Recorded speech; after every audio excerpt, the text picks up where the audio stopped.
Olá, Mercado Ético hoje conversa com Simone Ramunulu, humanista, líder do Instituto Antacarana Willis Harman. O nome parece diferente para nós, mas vocês vão ver que tanto Antacarana quanto Willis Harman têm um significado inteiramente dedicado à evolução da consciência humana, a processos de sustentabilidade e de transformação da sociedade. Simone, que coisa linda poder ter você aqui no Mercado Ético, falando conosco, contando um pouco primeiro da tua experiência de vida, que é tão rica. Nossa, nos dias de hoje, como é difícil encontrar alguém que tenha vivido e conhecido esse planeta da forma como você tem vivido e tem conhecido. Conta um pouquinho para nós, Simone, como é que foi a tua história sinteticamente, mas assim, como é que você, que veio filha de um pai francês, de uma mãe italiana, a criança do pós-guerra, como a gente sabe, né? Com todas aquelas dificuldades, mas também com todo aquele ímpeto de reconstrução. Você vem de uma família de gente de alto nível, gente corajosa, né? Um pai empreendedor, e vem parar no Brasil. E acaba conhecendo o mundo inteiro. Como é que foi isso? Bom, antes de mais nada, obrigada por estar aqui. Estou muito feliz, né? E muito grata pela oportunidade que você está dando. Como é que isso acontece? Eu acho que um pouco a história da vida da gente vai acontecendo. A grande diferença é a oportunidade que nós fazemos dessa vida. Então, você mesmo disse, fui uma criança até da guerra, porque eu nasci exatamente no início da guerra, mas o fato de meu pai ter vindo para o Brasil para montar e criar uma das grandes empresas, que é a Ródia, né, fez com que eu nascesse aqui, mas trouxesse toda essa bagagem que a Europa, né, de cultura e etc., tem enraizado, né, na alma. Mas não é só uma questão cultural externa, é uma questão cultural interna. E meu pai foi uma pessoa muito inteligente nesse espírito de empreendedorismo aí que você falou. Ele deve ter percebido que eu era uma menina mais quieta e conseguiu, digamos, fazer com que essa coragem de estar no mundo fosse buscada lá dentro, né? E aí você foi para a Europa estudar? E aí eu fui estudar para a Europa muito cedo, porque na época, eu estou falando dos anos 57, 58, né? Eu sou antiga, né? Antiga, então, não, antiga. Então, naquela época, era uma temeridade, não é? Mas foi uma grande oportunidade, sim. E eu participei de um curso, de um grupo de trabalho ligado às Nações Unidas, que criou uma escola que depois se instalou em vários países. Esteve na Inglaterra, na França, na Itália, na Alemanha, sempre com o foco voltado a partir das Nações Unidas naquela época também, né, que estava se concretizando, e abriu para que jovens pudessem começar esse intercâmbio cultural. Isso me deu, digamos, uma possibilidade de conhecer o mundo, de conhecer outras culturas, me deu esse enfoque de relações internacionais como na qual você é especialista, inclusive? Digo especialista, mas foi através daí que eu vivi, né? A minha vida foi muito ligado a isso. E isso fez de mim, talvez, a Simone que eu sou, talvez não, certamente a Simone que eu sou hoje, que tenho aí uma certa interatividade, não só em vários países, mas também com várias linguagens, é onde eu foco, né? Hoje não se é mais poliglota em vários idiomas. Hoje precisa ser poliglota em várias linguagens para que a gente possa estar conversando, dialogando como nós conversamos. Então, esse é o diferencial, talvez. Tá? O próprio nome Antacarana do Instituto quer dizer ponte, sim, em sânscrito, não é verdade? Isso. Quer dizer fio condutor, sim, entre a mente, a consciência, quer dizer, entre corpo, mente, espírito, quer dizer, já o nome do Instituto já quer dizer isso. E o Willis Harman, quer dizer, o Dr. Willis Harman, foi, né, no nosso século passado, que incrível chamar o século XX, né? Outro dia, né? Mesmo. Século passado, eu sou uma mulher do século passado, certamente você que está aí também é. Então, a gente sabe, quer dizer, o Dr. Willis Harman tem uma obra maravilhosa, um engenheiro americano que, na verdade, se transformou num grande pensador, num grande humanista, né? E hoje, inclusive, a Simone trouxe para mim um livro lindo, lindo, lindo, que se chama Biologia Revisada. É um diálogo do Dr. Willis Harman com a doutora Elizabeth Sattouris, que é uma bióloga, uma PhD. O próprio Dr. Willis Harman era de Stanford também, né? Também. Professor de Stanford. Então, Simone, no mundo do Instituto Antacarana, Willis Harman, eu já participei várias vezes de cursos. Eu fiz lá, por exemplo, o curso de Dinâmicas Humanas, um curso interessantíssimo. Já participei de palestras, sou assídua frequentadora da livraria, onde você encontra os títulos mais primorosos. E acabo de me filiar ao Instituto de Ciências Noéticas. Ora, você deve estar pensando assim, mas se você faz o mercado ético, como que você pode estar envolvida com o Instituto de Ciências Noéticas? É que noese, em grego, então, portanto, a palavra noética significa, na verdade, consciência.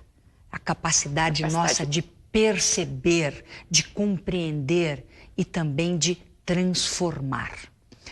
Conta para nós como surgiu o Instituto de Ciências Noéticas, que vocês não imaginam. Ele nasce, literalmente, veio do espaço. Como é que foi? Foi que o astronauta Edgar Mitchell foi o segundo homem que subiu à Lua, e a imagem que ele viu do planeta lá de cima deu-lhe, assim, um estalo, uma epifania. Assim, não é possível que esse planeta seja só esse pontinho no espaço, deve haver algo muito maior e transcendente a essa imagem que eu estou vendo. E quando ele voltou, ele se dedicou totalmente a entender, digamos, o que significava o ser humano morando dentro desse planeta Terra e qual seria essa finalidade, não é? Então, o Instituto de Ciências Noéticas fala de ciência e consciência. Então, e o Willis Harman trabalhou com ele durante mais de 30 anos, eles se dedicaram a compreender, e não só, digamos, o perfil humano verdadeiro, né? E, ao mesmo tempo, estudar quais eram as possibilidades da mente e da consciência humana. Então, é um programa científico, né? É voltado, digamos, ao reconhecimento desse desenvolvimento do potencial humano através de ações, né? Então, existe no Instituto Noética um lado científico, acadêmico muito desenvolvido, inclusive em hospitais, em universidades, que trazem essa evolução do ser humano para uma linguagem mais simples, quer dizer, sai do acadêmico, leva, digamos, através dos livros, não é, para o ser humano que busca também entender um pouco da sua própria vida, da sua própria existência. E esse instituto existe há 30 anos trabalhando exatamente isso, ciência e consciência. Por isso, todos esses livros, né, o Quem Somos Nós, ou outros, como o Amit Goswami, que faz parte do Instituto, e outros grandes nomes aí. Né, esse grande físico quântico, com muitos livros escritos, né, já, inclusive vai voltar ao Brasil agora. Está voltando regularmente, tá chegando, né? aí de novo, né? Amit Goswami. O interessante é que o Mitchell, esse astronauta que fundou o Instituto, ele declarou que quando ele estava no espaço, ele de repente percebeu que essa divisão que nós fazemos, né, entre corpo, mente e espírito, era apenas uma ilusão. Nós somos uma unidade. E voltamos já já.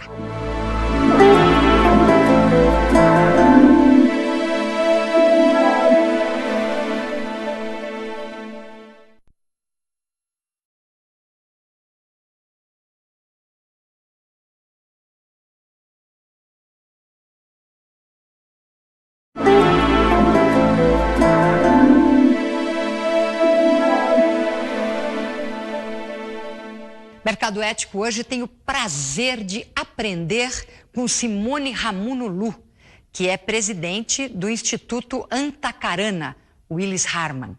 Simone, você estava comentando sobre essa questão da expansão da consciência humana.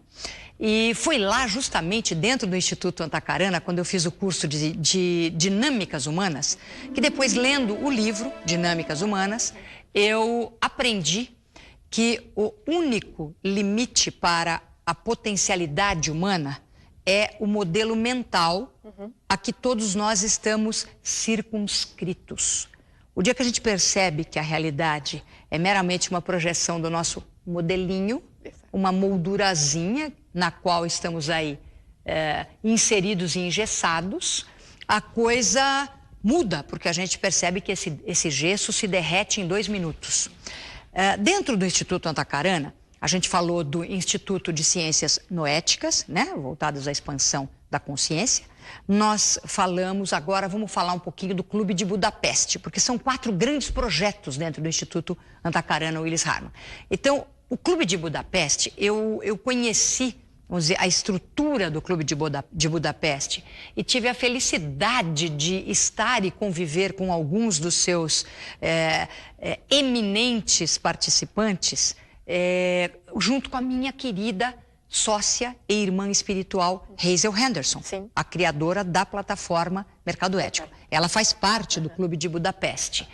E eu sempre achei muito bonito, Simone, porque o Clube de Budapeste aglutina muitos dos mais brilhantes cérebros, dos mais luminosos espíritos do mundo contemporâneo.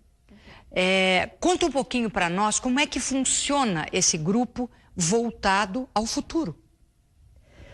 Ele funciona porque ele é um grupo, não é? E ele funciona pela dinâmica dos seus participantes.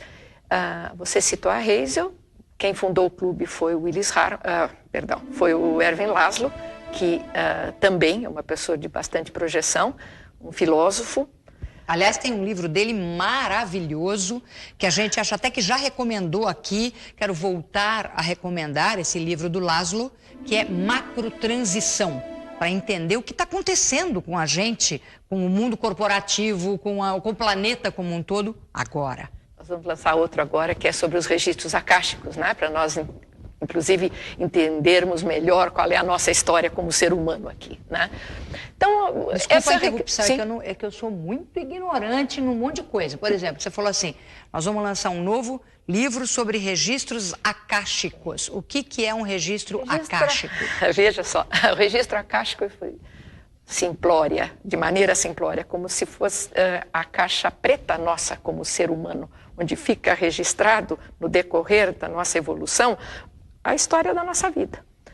E quando nós estamos num momento como agora, presentes nesse planeta, vivendo essa vida, nós temos constantemente a recordação de outros momentos que nós já vivemos. E esse registro hoje está penetrando muito, com muita ênfase, com muita força na nossa vida, né? Senão, como é que nós poderíamos estar lidando com toda essa transformação?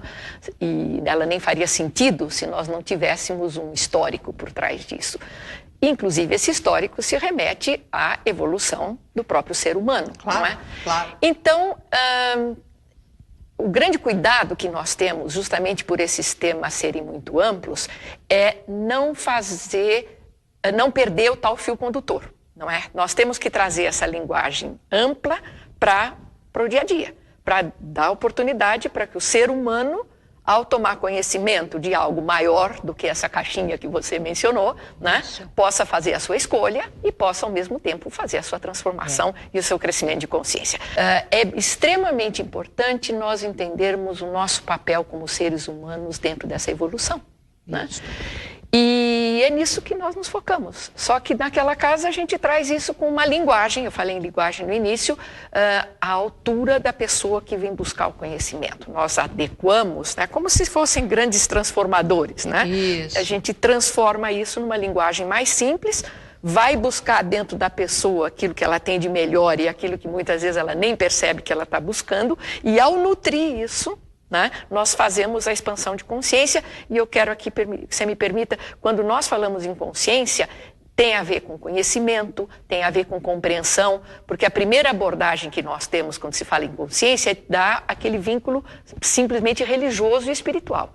mas ele vai muito além disso, né? Quando nós falamos de consciência, é exatamente a síntese do que significa ser gente, do que significa ser humano.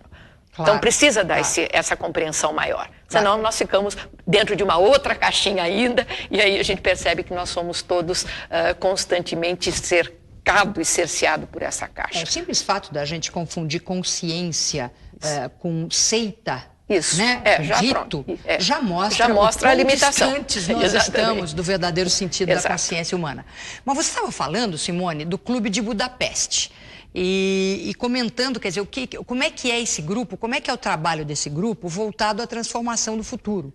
E do presente, obviamente. Você sabe essa frase que todo mundo repete e ninguém sabe de onde veio, que é pensar globalmente e agir localmente? Essa frase vem do Clube de Budapeste. Então, qual é, digamos, o maior ensinamento? Você está num determinado local, o seu campo de ação é esse, mas você não pode esquecer que você faz parte de um todo maior, né? Então, pense globalmente e haja localmente. Esse é o propósito. O propósito é lindo e muito amplo, como a Simone acaba de explicar. O grande paradoxo é que a interpretação deste conceito, que é pensar globalmente, agir localmente, a interpretação que muitas das corporações, por exemplo, trouxeram para o âmbito da sua vida e das suas relações com as comunidades, tanto de públicos internos, intermediários e externos, e mesmo com os públicos de outras nações do nosso planeta, o sentido que foi dado não foi bem o que a Simone explicou, não. Foi muito mais no sentido de agarrar globalmente tudo que eu puder e localmente tirar o máximo. Felizmente, esse pensamento que levou a humanidade e o planeta a uma deterioração, vamos dizer, sem precedentes nos últimos bilhões de anos, está mudando. E um dos sinais dessa mudança é a gente aqui juntos, pensando juntos, aprendendo juntos e crescendo juntos. Voltamos já.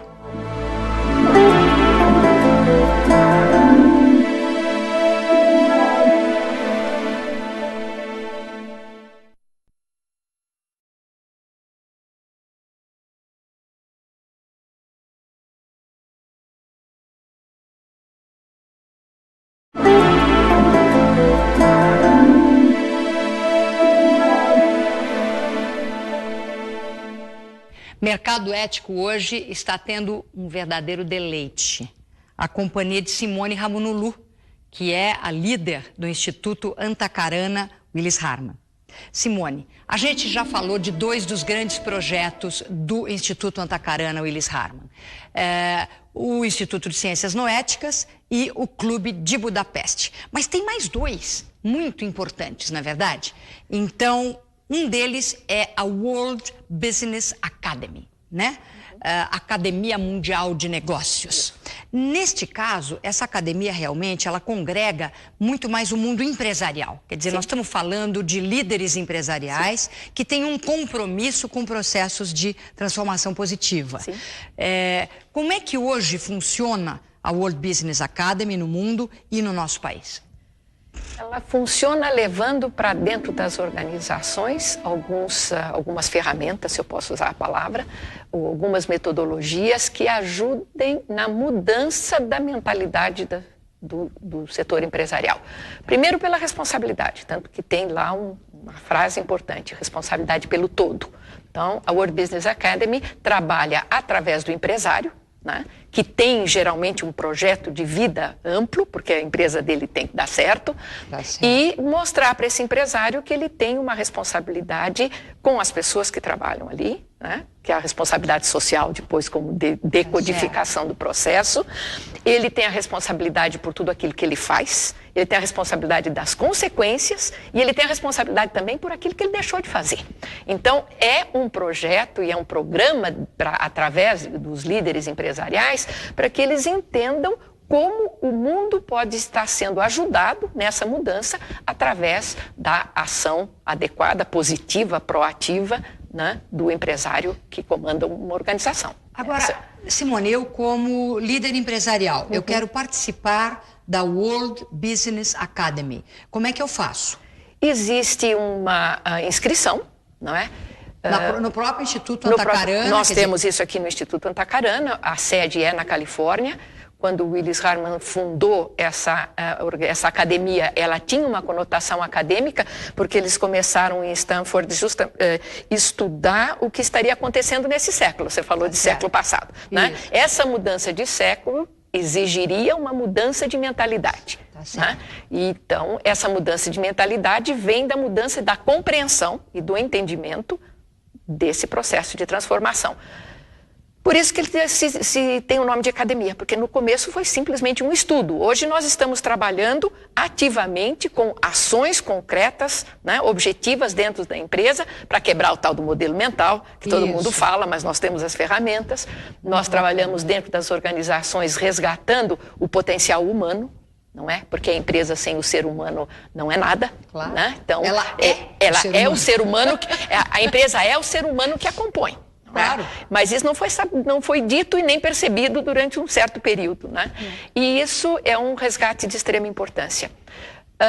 Nós temos trabalho de reorganização, muitas vezes fugindo e permitindo que aquela reengenharia que, né, matou muitos processos muito bonitos, seja deixada de lado e reforçando e dando ao ser humano a força e o potencial que ele tem, se faz a transformação, né? Pedindo, digamos, uma participação maior da condição humana da empresa, nós fazemos as transformações que precisam ser feitas sem, digamos, estar cortando ou simplesmente dizimando processos que deveriam ter permanecido inteiros, né? Esse processo de transformação, hoje se fala muito, eu já tenho ouvido muita gente falar a famosa frase do Gandhi, né? Seja a mudança que você quer ver no mundo. Sim. É fácil falar, né? Não tão fácil fazer, mas muito possível ser. No meu caso, eu tenho procurado realmente com muita obstinação e cada dia mais consciente do quão longo é esse caminho, mas ao mesmo tempo do quão estimulante é dar o primeiro passo e depois, com humildade, procurar ver se a gente consegue a cada dia caminhar um pouquinho mais. Para mim, tem um fator muito importante para eu conseguir entrar em contato com o potencial meu como ser humano e a minha capacidade transformadora, autotransformadora, e depois, consequentemente, a minha atuação como um agente transformador da sociedade. O silêncio. Silêncio, com certeza. O aquietamento. Então, a gente vive num mundo onde nós aprendemos a manobrar tudo e todos através da palavra. Sim. Então, aqui nesse momento, nós estamos dialogando. É claro que o nosso veículo é a palavra. Mas é claro que o conteúdo daquilo que nós estamos dizendo será ou não inspirador para todos esses que neste momento participam desse nosso diálogo aqui junto conosco, dependendo do grau de profundidade que eles sentirem da conexão que nós estamos tendo aqui e agora. Cada uma de nós duas consigo própria, nós duas conosco, entre nós, e nós duas com todos vocês. Eu só consigo isto através de exercícios de silêncio. Então, eu há mais de 30 anos, eu pratico Tai Chi Chuan, né? Essa ancestral arte marcial chinesa. E nos últimos 5 anos eu venho fazendo diariamente meditação. Eu faço a meditação Raja Yoga com a Brahma Kumaris. Isso provocou na minha vida uma tremenda mudança, que ainda e eu tenho consciência disso, um passinho aí, né, na história da minha energia através dos tempos. Então, eu queria perguntar para você, dentro da World Business Academy, por exemplo, a meditação, o silêncio, isto faz parte das ferramentas? Faz parte sim, porque o silêncio é o único momento que nós temos para um alinhamento interno, né? Nós vivemos num mundo de muito ruído interno.